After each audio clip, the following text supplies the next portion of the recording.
Yeah, so my name is Tandisa, and welcome to my corner of the internet where I basically share my life in between and I do a little bit of vlogs. And yeah, so I'm so sorry that last year I was MIA. On this video I am just gonna recap on 2024, and then I'm going to share like some lessons that I got from 2024 and maybe things that I'd like to improve on in 2025.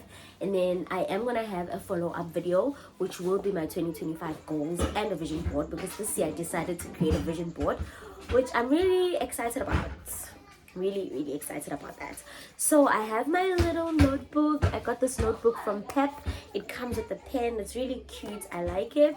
So here I've written down everything that I want to say, because I don't want this video to be too long. 15 minutes max. If it's less than 15 minutes, kudos, it's a thumbs up. So all right, I'll just share a few things that just to recap on 2024. So my highlights is that I was able to like go outside of our province, which is KZN. I'm in KZN, so I was able to go to Gauteng. 4 times. Twice I was in Johannesburg and twice I was in Pretoria. So the first time I went to Johannesburg for Thank God Fest. I went with my siblings. It was very nice. It was a nice time. The second time, it was towards Easter. I went to visit a friend, and we also went to Unlimited Fest hosted by Mpumi. Great time. We had a blast. I really enjoyed it. And then the third time I went to Pretoria, and it was related to my MSc work. So I was able to go to the University of Pretoria. I went to I went to the Union Buildings, and then I went to Ditong Museum. Had a blast. And then the fourth time I was in Gauteng, I went back to University of Pretoria, and then I also had some time to just go to the Cradle of Humankind. I was able to visit Hatter's Beach. And I don't know how to pronounce the name, but you know where they have like those upside down houses. I was also able to go to like their demo. It was like such an interesting time. So those were like the 4 times I was in Gauteng. And then I also went to Western Cape, specifically Cape Town. I was so excited.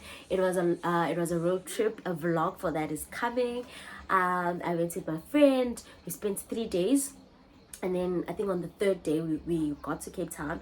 And I was there for a conference. It was a week-long conference. I was able to also do sightseeing. I went to Boulders Beach to see the penguins. They're currently critically endangered. So if you do get time, I think you should just go there and support the initiatives that they are also like hosting in order to like preserve the little species that we still have of the African penguins. I also went to the Cape Point. It was so beautiful. I am a crier when I see things that are beautiful. I was just in tears, because how is it so beautiful? We're able to see where the two oceans meet, but unfortunately because of the weather, we're not able to really see the distinctions that is usually shown on when you're searching it on social media and on Google, whatever website. And where else did we go? What else did we do? Okay, I can't remember all the stuff that we did. Oh, we also went to the Capeman's Cheap. Is it called that? The Chapman's Peak. Yeah, I think something like that. We went there. It was so beautiful, so breathtaking. I was just so jealous of the people who get to see that almost every day. Those who are living, I can't remember the area, but close to where the Capeman's Cheap is. Like I was just, yeah. That was my time in Cape Town. And then I also went to Mpumalanga for a field trip. We went back to Sudwana, and went to Sudwala Caves, and we were able to do some work there, some interesting work. We took some videos, and yeah, it was really nice, good times there. And we're doing a field experiment, which was my first time doing a field experiment. It was quite hectic, but we were able to like work around it. Unfortunately, it was not for my work, so it was for a colleague's work. So I hope she got everything that she wanted, but it was really like testing the science and being in the field, which is something that I quite enjoyed. So yeah, that was that with my 2024 in terms of trips. financially it wasn't so bad, but we tried, man. We tried. Spiritually, I think I didn't grow as much as I wanted to grow, but I really had like a I feel like I grow in terms of, not in terms of how I wanted it to happen, but I think how the Holy Spirit and how God was leading me. I think I was in the direction that He wanted me to be on. But yeah, so without any further ado, like rambling too much, I'm just gonna go straight to the lessons. So my lessons are divided into 5. So I have spiritual lessons, I have health, I have career and business, and I have financial lessons, and then the 5th one is just like personal stuff about myself that I learned, and some of them were just not good. Okay, so spiritually, I really realized that I need to work on my own salvation with fear and trembling, because like only Jesus can save me, nothing else. Like I just came to this realization that nothing else can save me, and that one of the things was for the Lord to search my heart. And I realized that, oh my word, like I'm really like a fallen human being. And for a few times it quite like discouraged me, but then I had to realize that I was saved, and I was saved because of this. So yeah, it was something that says, okay, this is not we don't arrive at a destination. It's just like constantly reading the word day and night, meditating on the word, praying, being in communion with God and the Holy Spirit, and asking for guidance, inquiring of the Lord at all times. Health goals. One of the biggest mistakes was signing up for a gym membership. Yo! Signing up for a gym membership was a mistake, because like firstly I was not consistent with exercising. I was not disciplined to like maybe exercise in the morning or in the evening or run or whatever. Those are the things that I wanted to do, and I thought maybe like having a gym membership would sort of like work things out, and but it doesn't work like that. Build your consistency first, because there were months where it was just my money that was gymming there, and also because I was just moving a lot, so I'd come back exhausted, and like it was just a lot. So I realized that actually in order like if you want to have a gym membership, just make sure that you're already like exercising at home and you're consistent with that and you're self-disciplined. It just makes it easy for you to just then get into the gym wagon, and you see where you're putting your money, like you kind of see the results of the money that you're investing, right? And then another thing was that it's important to plan, like health wise. If you want to work out, you need to plan those things. You can't just go to the gym and like, I'm gonna wing it. You're not gonna wing it. You need to plan your workouts. You need to plan your reps, your sets. You need to plan for how long you want to be there, all that stuff. You need to plan your runs as well. If you're someone who runs, I love running. I'm not like running like run, but I jog and walk. I really enjoy that. The goal is to be able to run. I need to plan that as well. If it's either you plan using time or you use your kilometers, whatever that works for you, it's important to plan. And also, if you want to eat healthy, it's important to meal prep or plan your meals, basically. Because you can't just wake up in the morning and say, I'm gonna wing it, unless you are living in a home or in a house where everything, like whatever that's in the fridge is healthy stuff, and whatever options or abo Mr. D, which you've got health options as well, healthy options, to click on. So yeah, it's important to plan. And then career and business, it's important to take ownership of your research. Be active and proactive. Just go to, like, it's important to take ownership and be proactive. Like if you need something from someone, like be on their neck, because because I'm someone who, like, I don't want to be in anyone's neck. Like, I'll be someone who'll be like, oh, okay, I'm just gonna give you like a week or two to respond to my email. It's not gonna work like that. The next thing, you're gonna give them a month. The next thing, like, be here. If it's someone you can go to their office, go to the office. Like, just be here on those people, because really it doesn't help if you don't take ownership of your work. And also it's important to plan. I had a timeline, and it was a thing up of May, June. It wasn't like June 16 I need to have done this, May 1 I need to have done, it's important to have a date as well. And like those things are very important. And another thing, I need to be serious about my side hustles. If you don't know, I also sell perfumes as like a side hustle. I made a lot of money. People were buying my perfumes, especially here at home and on campus. Like, they were buying my perfumes, but I can't tell you where the money went. Honestly, I can't tell you where the money went, because like I just bubbled that money and I was not accountable to anything. So this year I've just had a why, like, why am I starting this thing on the side? And as it is a side hustle, is it something that I can push to be a long-term thing?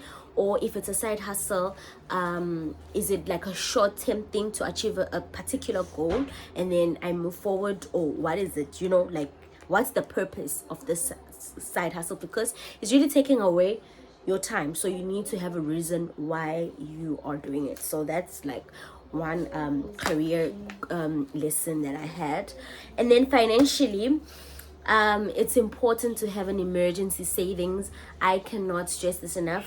And there's a difference between emergency savings and sinking funds, so you need to understand those things because they are very important. If you have a notice account, cancel that thing. If you're like me though, if it's worked for you, kudos, like, hold on to that wagon.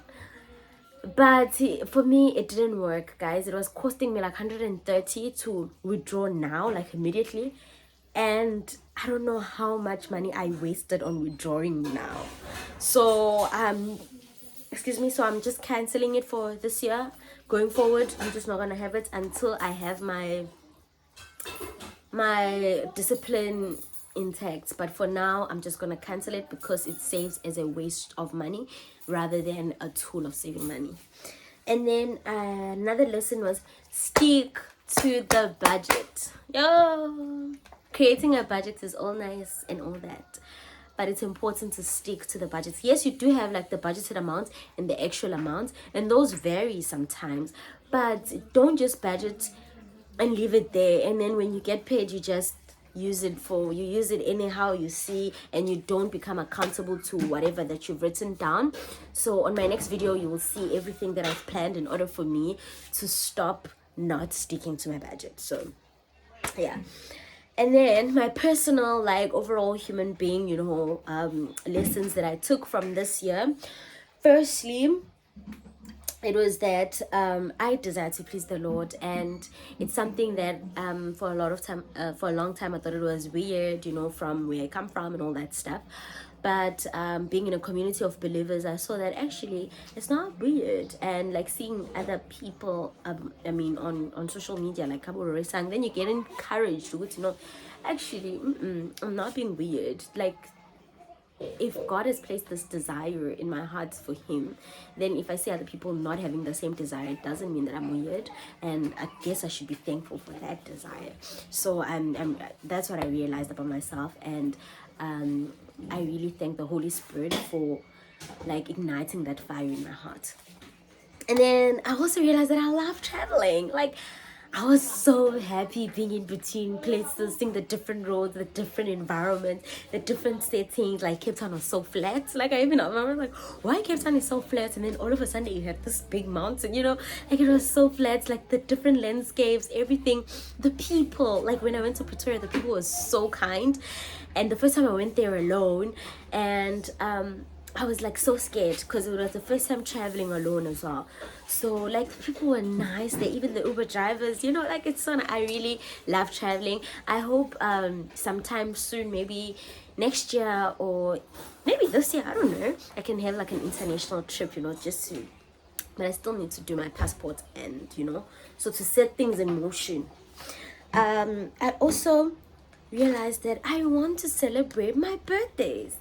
I'm not someone who wants to have like a big party, all that stuff, but I just like a simple cake, I really want that, you know, like it serves as a celebration. Because this year I was in the road for my birthday, and when we were traveling from East London to Mossel Bay. When we got to Mossel Bay, I was so tired. We only went to like we went to this restaurant, like a bar, and I bought pizza, seafood pizza. It wasn't nice, but yeah, and after that we were just tired. We decided to call it a night, and I felt like my birthday passed me by. So like I really want to make a statement for my birthday going forward. So it doesn't mean that I need to like have a party, you know, dress up and all that stuff, but I just want to have a cake, like just a cake. Like I just want to blow something and make a wish. I'm not sure if that makes sense, but I just want to have a birthday, you know. Another thing is that I love perfumes. Like I love to smell good. I don't always smell good. Not like Minwagabi, no. Like I don't always have that perfume that make people turn, you know. But I just want to smell good. Like, you know, when I smell good, I feel like, you know, like I don't know, like such a confident booster. And I like things, you know, like not like things as in materialistic things, but I just like aesthetically pleasing things, you know, like I like beautiful things, basically. Like I like beautiful things, like a beautiful necklace, like a beautiful place, like a beautiful cafe to just like have coffee, you know. Like I'm an aesthetic girl. Like I think I realized that I kind of like those things, and I gravitate towards doing such things, and it's not a bad thing. I realized that I really love my church. For a long time it was a love that was above the love of Christ, and then once I realized that actually I need to love Christ more, and then it was the other way around where I just like church. But I really realized that, you know, actually now we have it's integrated. Like I really love my church. That's okay. I come from a small church, and I really love serving there, and I really have like these big dreams for my church, and stuff that I need to pray about, obviously, and inquire of the Lord with. And last year I realized that last year I lacked discipline and consistency, and this was a lesson across all these different areas of my life. Personally, health wise, I would go to the gym twice for a month, you know, maybe 1 week and then skip for 2 weeks and then go back the next week. Financially, I would save 1 month, the next month I'm not saving. And spiritually, I would read the word today, pray, and then tomorrow it's like I was so reliant on how I feel, and I feel like that resulted in me not being able to be consistent and disciplined throughout these areas of my life. So that's what I'll be working on mainly this year, being consistent and disciplined. So I've sort of like tried to build a lot of systems, and I hope they are gonna work. I would love for you guys to share lessons that you got from 2024 and that you want to implement in 2025. It could be something that you learned about yourself, or it could be something that you learned about these different areas of your life. I really appreciate that, guys, so much, just to see what you guys have learned. And if you like relate with something that I've mentioned, let me know in the comment section. And yeah, this year we are back and we are better. We're moving from glory to glory. So yeah, guys, thank you so much for tuning in. I hope you really enjoy this. I'm so sorry about the reflection here on the back. Yeah, it's these wardrobes are like this, so, and this is like the only room that I can be able to like film freely from here at home. So yeah, thank you guys so much for tuning in, and don't forget to like, share, and subscribe. Yeah, thank you from me to you. Happy New Year, compliments of the new season, and I wish you all the best this year. And do not forget to pray. Yeah, let's end it there. And yeah.